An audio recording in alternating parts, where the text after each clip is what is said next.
There's a cry rising in the spirit that many have ignored. It is not the cry of those longing to be married. It is the silent groaning of marriages that still have wedding rings but have lost wonder. Homes filled with furniture but empty of intimacy. Couples who share an address but no longer share their hearts. Some marriages have not ended legally, but they have quietly ended emotionally. They still sleep beneath the same roof, yet they live in separate worlds. And perhaps the greatest tragedy is this: many do not even realize how far they have drifted. We are living in a generation that has access to more than any generation before it, yet remains satisfied by almost nothing. Every day offers more choices, more entertainment, more opportunities, more comparisons, more temptations. Yet instead of producing contentment, abundance has often produced restlessness. Desire has become ungoverned. Appetite has become master. Covenant has been exchanged for convenience. Instead of learning how to cherish what God has given, many have become experts at chasing what God never intended for them.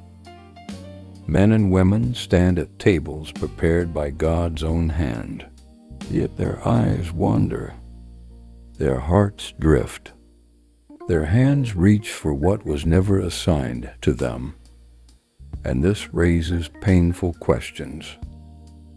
How can a man be full and still feel hungry? How can a woman be deeply loved yet still believe she is unloved? How can two people become one flesh and yet slowly become strangers? The answer is not found merely in broken communication. It is deeper than personality differences, deeper than financial pressure, deeper than romance. The problem begins with corrupted perspective. The enemy rarely begins by destroying a marriage. He first changes how people see what they already possess. That has always been his strategy. In the Garden of Eden, Eve was surrounded by abundance. God had withheld only one tree. Yet Satan never discussed the thousands of blessings she possessed. He directed her attention toward the one thing she lacked. That is exactly how dissatisfaction begins. The enemy trains our eyes to ignore abundance while magnifying absence. And once perspective changes, gratitude disappears. When gratitude disappears, value disappears. And when value disappears, pursuit follows somewhere else. The culture tells us that fulfillment comes through variety. It says you've grown apart. You deserve something different. Try something new. Find someone who makes you feel alive again. But heaven speaks a different language. God never built lasting joy upon endless options. He built it upon faithful stewardship. The kingdom of God operates not by the principle of variety, but by the principle of value. What you value, you protect. What you protect, you cultivate. What you cultivate begins to flourish. And what flourishes brings lasting joy. Many people spend years searching for greener grass. They never realize that grass becomes green wherever someone faithfully waters it. Healthy marriages are rarely accidental. They are cultivated. The tragedy of modern relationships is that many crave excitement more than faithfulness. Yet excitement always fades. Character remains. Feelings fluctuate.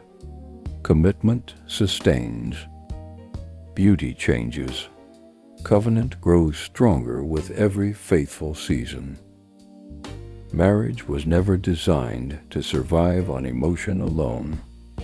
It was designed to thrive through covenant. Covenant says, I remain when emotions fluctuate. I stay when life becomes difficult. I choose you again tomorrow. Because love, according to Scripture, is not merely a feeling. Love is a decision empowered by grace. The Apostle Paul gives us remarkable wisdom in Philippians 4 verses 11 to 13. He says, I have learned to be content. Notice that contentment was learned. It was not automatic. Contentment is spiritual maturity. Discontentment often grows naturally. Every marriage eventually arrives at this classroom. Will I continue pursuing what God has given, or will I begin fantasizing about what I do not have? One of the greatest enemies of marriage today is comparison. Social media shows highlight reels. Hollywood presents fantasy. Advertising convinces us someone else always has something better. Comparison quietly whispers your spouse isn't enough. Your marriage isn't exciting enough. Your life isn't fulfilling enough. Comparison is dangerous because it blinds us to everyday miracles. The spouse you overlook today may be the very answer to prayers you once cried with tears. Never become so familiar with God's blessings that you stop recognizing them as blessings. Real satisfaction is never found by replacing people. It is found by renewing perspective. The greatest marriages are not built by perfect people. They are built by grateful people. Grateful husbands notice sacrifice. Grateful wives notice faithfulness. Grateful hearts see treasures that complaining hearts overlook. Gratitude transforms ordinary moments into sacred moments. A simple meal becomes fellowship. A conversation becomes intimacy. Holding hands becomes worship, because gratitude sanctifies ordinary life. Perhaps today your marriage feels tired. Perhaps disappointment has accumulated over years. Perhaps communication has become strained. Do not assume the answer is somewhere else. Ask God first to restore your vision. Ask Him to help you see your spouse again through grateful eyes rather than disappointed expectations. Many marriages do not need a different partner. They need a renewed perspective. As we close, remember this powerful truth. Heaven never measures wealth by how many options you possess. Heaven measures wealth by how faithfully you treasure what God has entrusted to you.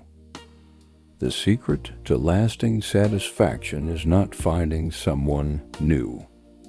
It is rediscovering the value of the covenant God has already given.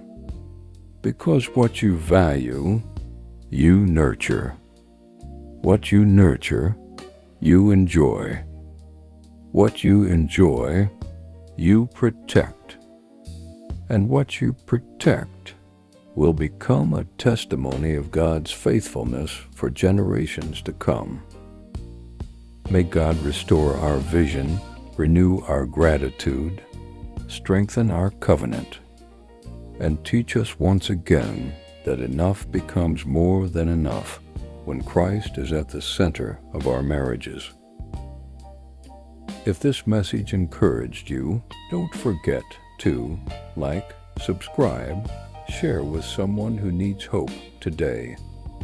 And remember, enough is enough when Christ is in it.